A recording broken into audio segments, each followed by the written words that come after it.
can be heavy, right? Especially for our change makers. So today, I wanted to use some of my mental health skills that I acquired over the years to help you regulate your anxiety, to help you regulate those uneasy moments. A lot of us had some uneasy talks with family over the politics in this nation. Some of us really had to be more trauma informed and how they worked in the workplace, carrying a lot of isms.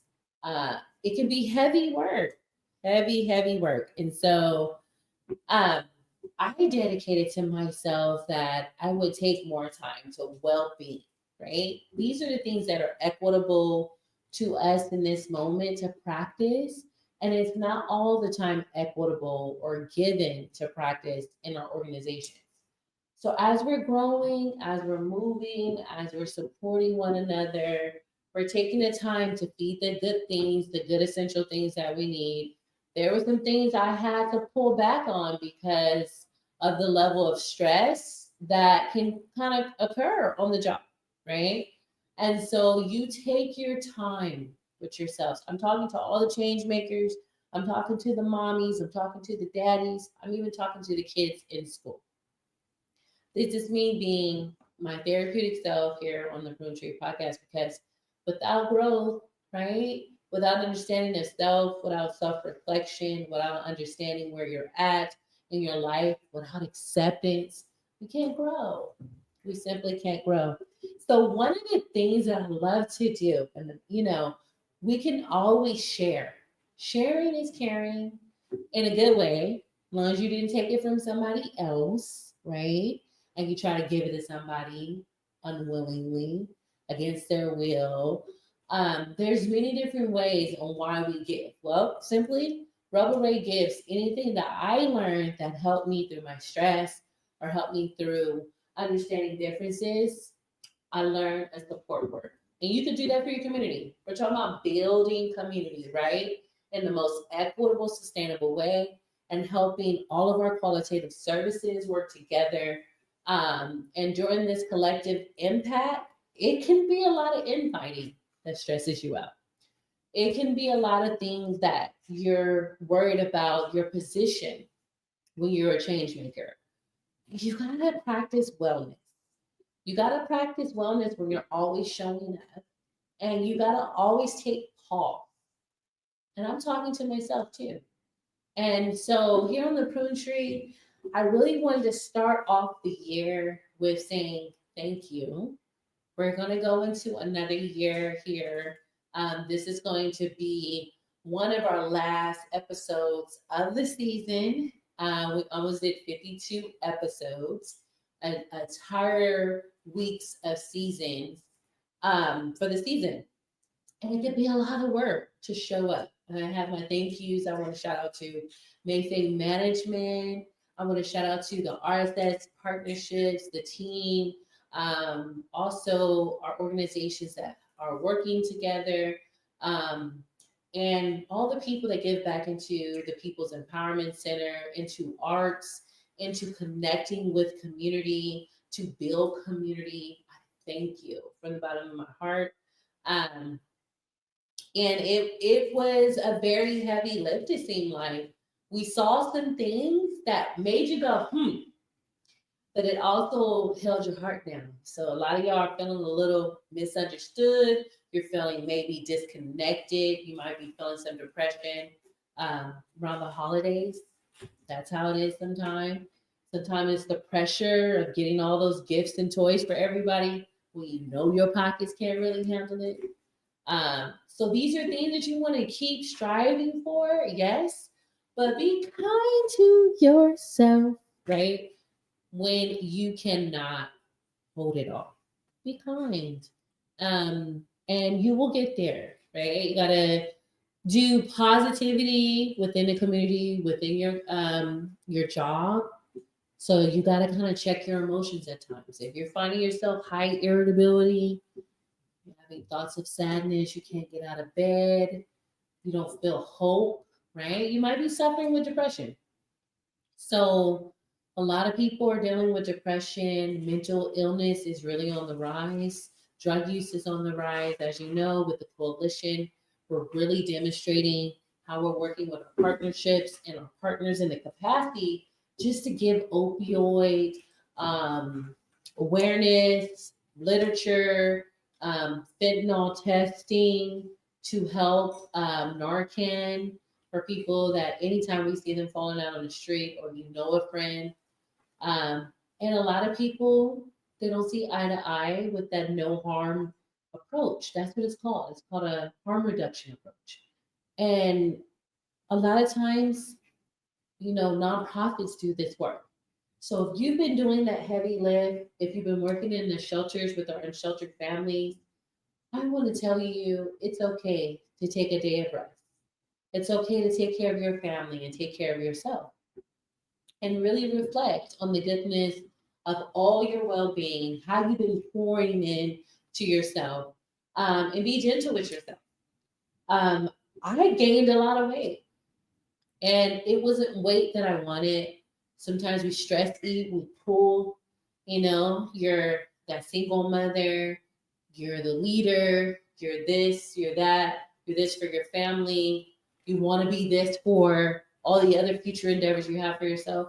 So that work-life balance sometimes, right, can really, really get to you. So how do we decompress when we get home? Well, ladies, some of us like, hey, turn some nice music on, lay some candles. I have some sage here. And we often have that playlist. Make playlists. Playlists make you want to get in the mood. If you're really struggling with mood disorders or you're struggling with memories that put you in a depressive mood, you may have lost someone around the holidays, do things that help you to recover. And the body and mental health is the same way as it is in its physical health, right? So you have to do things that heal your mind, right? So I do a lot of healing centered approach. I do a lot of cultural approach to healing, how to center yourself. So today we have some smells of sage. We have some smells of different. We have our crystals and and that's the salt lamp that really cleans the air. And you just have your little sayings around you. My saying that I always love is trust your purpose, right? I have those affirmations around me. You really want to center yourself, especially as wintertime. You're supposed to be lining yourself up just like all the other animals of the kingdom. We're not going to call people animals, but um, everyone in that hierarchy needs to rest. You need to rest. This is time for rest, hibernation, strategy, understanding how you're going to uplift your next task and really take time for yourself. So you don't burn out, you don't bring it to work, you don't get in road rage, you don't make rash decisions because you're in your anger, right? You're in your emotions, right? Gotta breathe through that. So we're gonna do some centering, right? Your chakras. I'm gonna teach you some tapping first, right? I love teaching this because tapping allows you to focus your attention, your mind. It replaces negative thoughts with like positive thoughts. If you just need to get up, you could do this sitting at your desk while you're working, or you could do it standing. I need to just stand because I've been sitting all day, riding the porch, running around, right? That's fine. So you're going to center yourself, place your feet on the ground, and you're going to love yourself and be in the moment. And in this moment, let's take a rest on the count of 20, right? Just being in quiet. So I want you to close your eyes and hold your hands in a very comfortable position. If it's better, just be an open palm and resting. You could do that too. And I like both. And we're going to do some breath work. You ready? You're going to breathe in with your nostrils, out, breathe in, out with your nostrils. You're going to continue this for 20 counts. You ready? Let's go.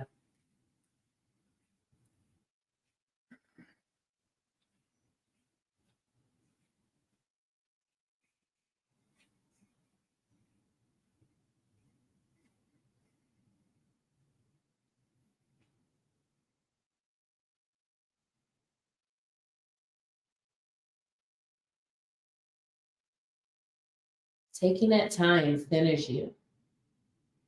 Ground centers you. You could take your shoes off to get more grounding. Let your feet rest, right? We have our indigenous teachings too that teach us that to be connected to Gaia, Mother Earth, whatever you call Earth to protect her, and you're centering yourself. And another pose of acceptance you can do in yoga, where you can put your legs together and really align your back and focus on your breathing because you're aligning your chakras, right? A lot of times when you are often having a hard time with emotional regulation, you have a lot of things probably stored in your gut, right? So a lot of things that we haven't been eating properly, you haven't been digesting, that gut regulates your emotion. So a lot of bloating, sisters, that you're dealing with, a lot of abdominal problems. Get those crunches in, get that healthy green eating in, and get that exercise in. So I'm going to show you a quick exercise that you can do when you're just coming up from the seat. And this, I am no means a doctor or a physical therapist. I'm associate clinical social worker, and I work with trauma victims. So that's my experience and my background. So when I take the time to center myself and I need to do some movement, I do slight movements. So I may put my hand here and I may touch my knee to my hand. Just slight movements.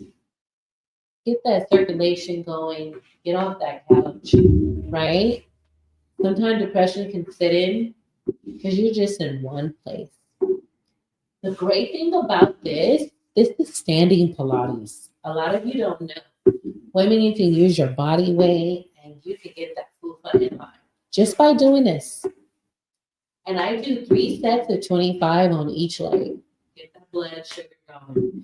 And you don't even have to go that high. This is the moderate from going high. And if you're sitting in a chair, you want to make sure that when you sit in a chair, you can take your time with lifting one leg at a time and placing it back on the ground.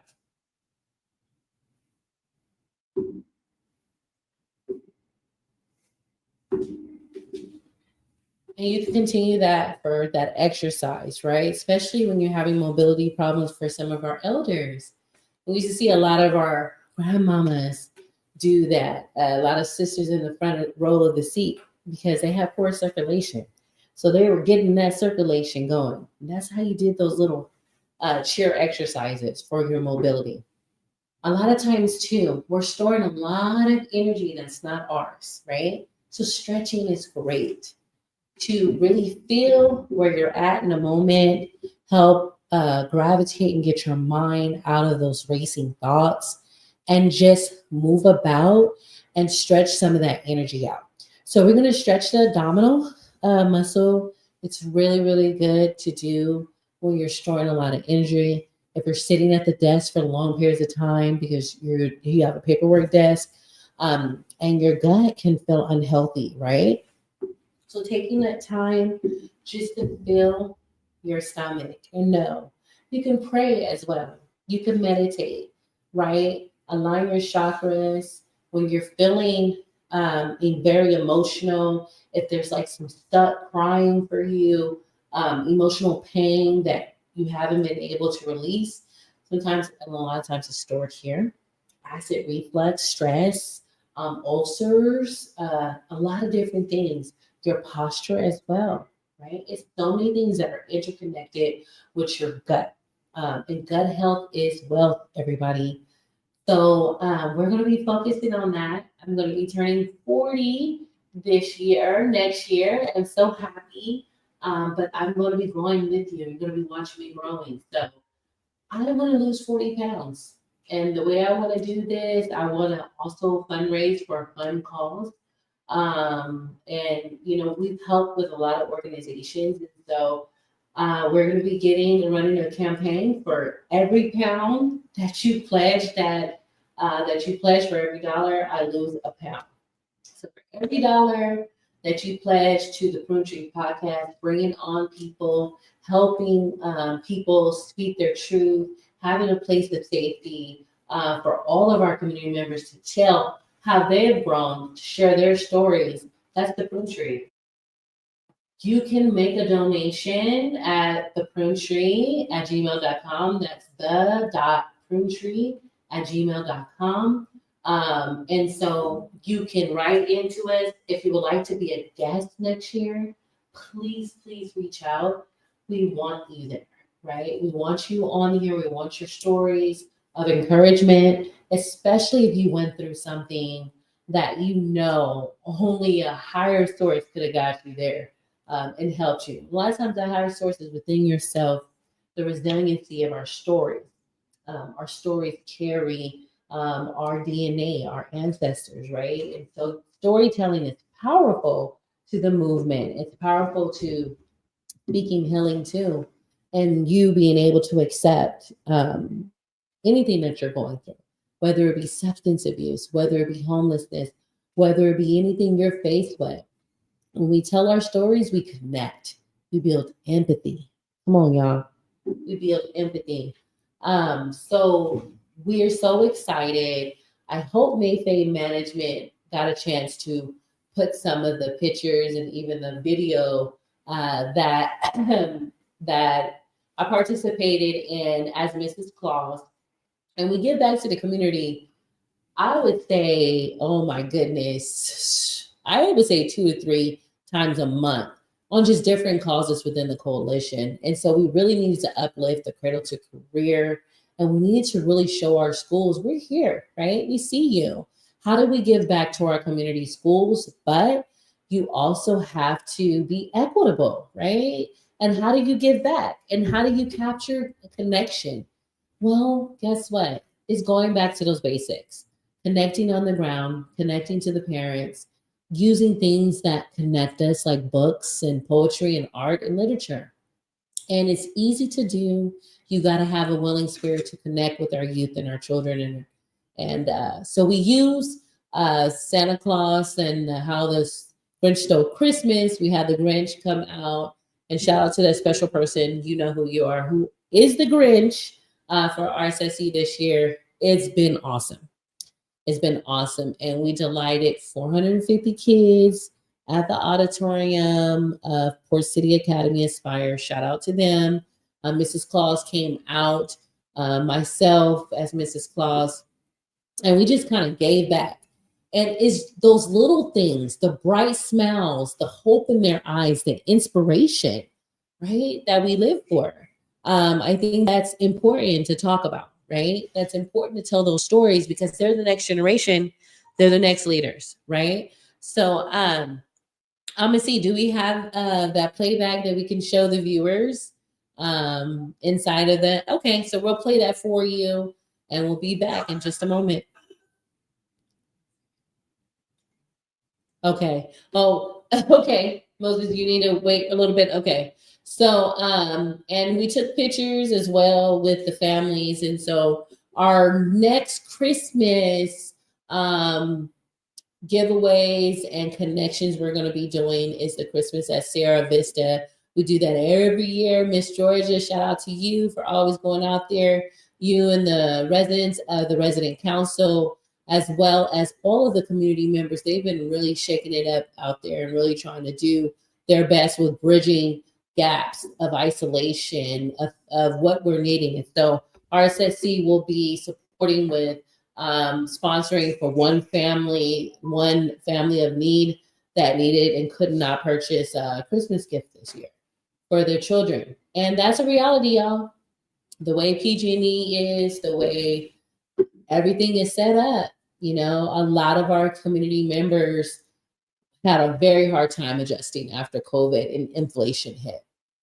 And I know there's a lot of apathy out there about, hey, well, you know, that's not my problem.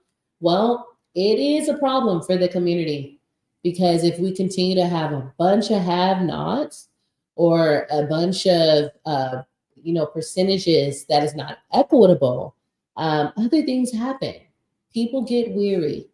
We saw these same trends in the Great Depression, right? And so It's taking an empathetic and not just always a governmental structure. Humanitarian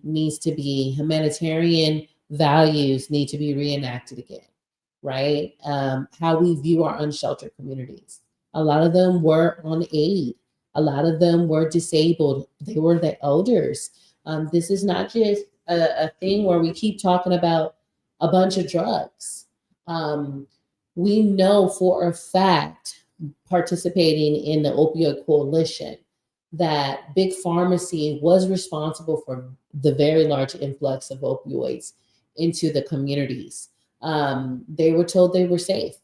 And these are prescription opioids like Xanax and different other medications that have been overused. And it's a opioid. It's part of the opium plant family derive. And so we've seen this even with the crack epidemic, right? How unequitable and how people begin to die. And so we do see, within the outcomes, a lot of BIPOC, that's Black, Indigenous, people of color, are passing away. What do we do, right? And so it's important that we reach the children early. We do early intervention. We have those programs in place. RSSC has 7 interest areas, and I'm very proud of them. I mean, we took this year and a half and we just put our foot to the ground and we worked hard. I'm so proud of our staff. I'm so proud of our board. And I am just being very more vocal on the lift, right? Especially during the scarcity mindset, especially during what you feel like you're being pent against organizations. Everyone has a heightened mode, even at the community-based organization level. So you got to practice equity. You got to practice transparency. You got to practice support in collective work. That's what I do now. I've ran many programs. I've done direct services for many, many years. But collective impact work is special. It takes a very mature and seasoned person that understands community to do it. To not be scared to get on the ground and to connect. Can't be scared. Got to get out there. I'm talking to the change makers, right? I'm always going to ground you. I'm always going to support you. I'm always going to come from a trauma-informed lens. And then there's this advocacy in me that says, if we're rising, let's rise together. If we're going to tackle a situation within our ability to tackle as a community, the government can't do it by itself. Community has to get in there and do it as well. And so through this neighborhood transformation, we're going to be increasing in a 4-part series of our initiatives this year, and we're so happy about it, right? Because I think it's one of those things that it can grow. The people need to see you out there. The people need to know that you care, and that's important. You have to document it. And there's been efforts on many, many levels, city and county, of trying to decrease this illegal dumping that is going into our areas. Residents are very concerned. Again, RSSC is resident centered. We work with so many different folks, but we're really uplifting the residents' voices and what they're wanting. And people want to be outside. The community health needs assessment of San Joaquin County really revealed that for the mental health awareness and what people wanted. They wanted their parks. They wanted to go carefree. We're playing working with the handball initiative here. Shout out to Hernandez Handball, who's really been speaking up, right? How they've been taking care of the courts in our parks. How there's not enough efficient lighting.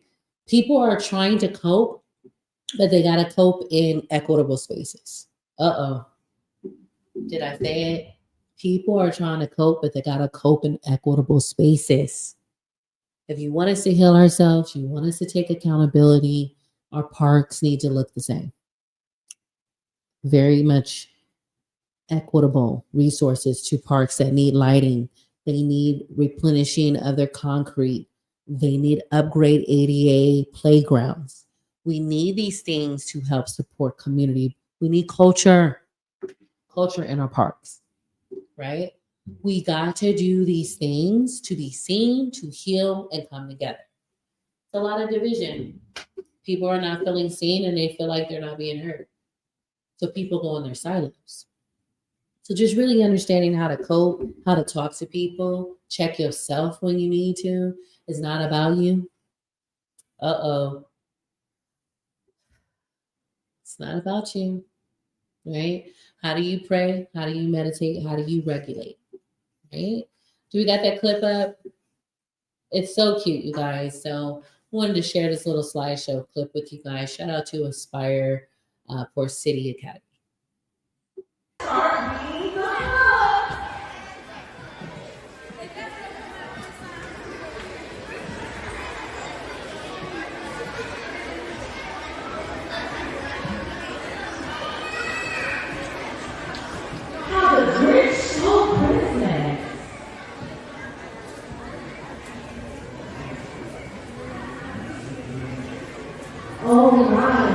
The Grinch who lived in Florida Poolfield did not. The Grinch hated Christmas the whole Christmas season. Now please, don't ask why. No one thought he was going to be this. It could be his head, but the screwed on just right. It could be perhaps that his shoes were too tight. But I think the most likely reason of all would have been that his heart was too tight.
All right, y'all. So that is Rebel Rae. Listen, love the kids. We came together. Of course, it was out of like start with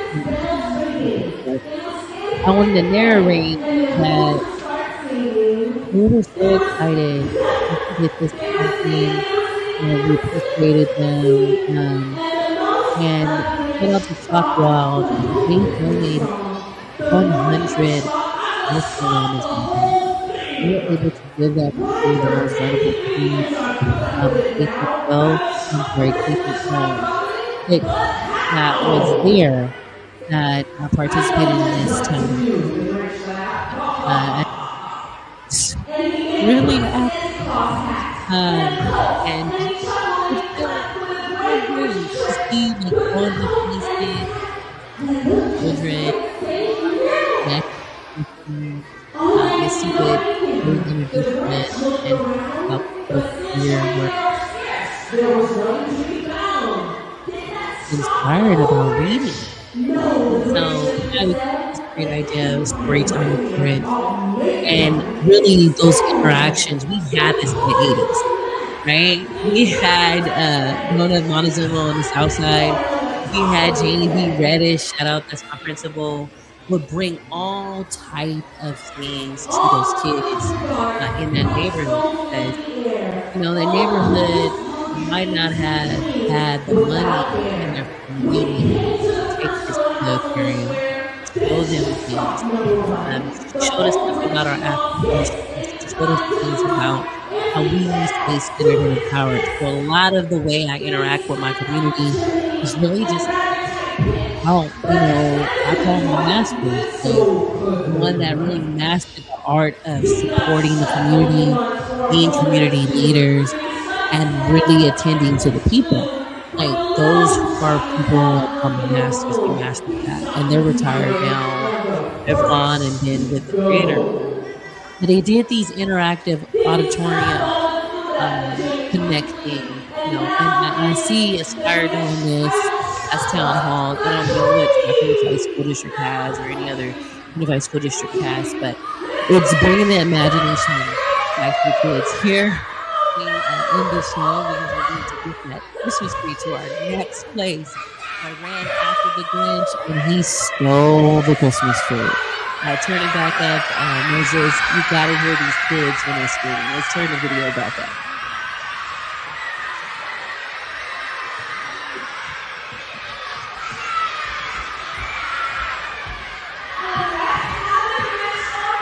Up, you can hear the screaming. Turn the video up. I think. Okay, so I just bowed out. I don't know if you can hear the screaming or not, but the kids wasn't having it at all. It was the most adorable thing, and we were delighted. Right, we were delighted to serve, and we did recess with the kids. We interacted with them. We told them about story time and why reading was important, and it was simple, but it got through to them, right? And so we were able to bless them with backpacks and just keep doing the work, keep showing up in a good way, connecting with the community, hearing their concerns. A shout out to Rafani Chen. She really helped with having a resource table out there. We were able to get some housing justice surveys completed on behalf of the coalition. And hey, that's what we're doing all holiday long. We're going to be having Sierra Vista's Christmas giveaway that will be for Sierra Vista residents. Check the website. The flyer is up there. We'll also be having Christmas in Conway. So check that website. Check our website, check our socials and social media pages. And the Pruned Tree will post them here too. Because it's a safe place for you to be with your families and get connected, get some hot cocoa, connect to community and support community. So that's all I have. I'm so grateful for the neighborhood transformation. RSSC received $30,000 from our NCO funding here with San Joaquin County Council. And so the partners are coming together. We're going to do our neighborhood transformation and our cleanup very soon here. We're so excited. It will be the 16th. We're going to be canvassing on Thursday. Come out if you want to be a part of something powerful. You want to feel good and centered, you want to give back and volunteer, please, please, please, please email me at rcthompson@rsscoalition.org. I am Rebel Rae, right? I love you. Thank you for sticking in with us for the entire time of the podcast, listening to our highlights, listening to the important people we bring you with their stories of uplifting you and inspiration. You can hear about all the gossip everywhere else. We are about growth over here, baby. Let's go. Peace, blessings. See you in 2025. Let's go.